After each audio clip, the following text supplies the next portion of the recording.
The leaders of the U.S. and China are slated to sit down in Beijing late next week, and among the many issues on their agenda is that relate to a possible partnership on artificial intelligence. Our Eun-jin explains.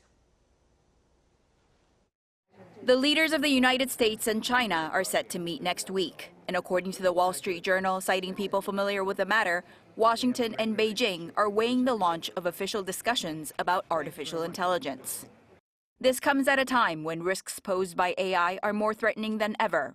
AI systems behaving unexpectedly, autonomous military systems, or even potential attacks from non-state actors using powerful open-source tools. Putting official discussions on AI on the summit agenda would call for the two countries to manage the strategic stability of the very technology that the two sides are in a race to outcompete.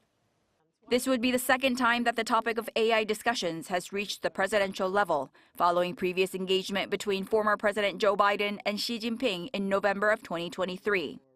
Experts and former administration aides have pointed out that while discussions to establish an AI hotline for communication at the leadership level have great value, historically, China has not used the crisis channels that the two countries already maintain.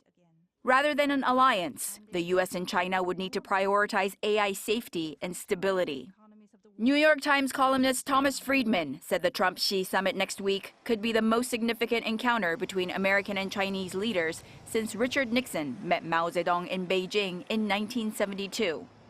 The two countries were able to land a tacit alliance against the Soviet Union, a common foe, which now is artificial intelligence.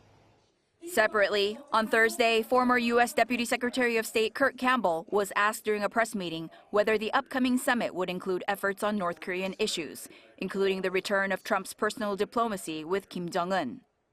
Saying that it was a likely topic to be on the table, Campbell said Trump may ask Xi for suggestions on engaging with Kim. However, he also pointed out that the North's diplomatic and military standing has changed since the last Trump-Kim meeting, expressing skepticism as to whether Pyongyang would be interested in dialogue with Washington. Eun-jin, Arirang News.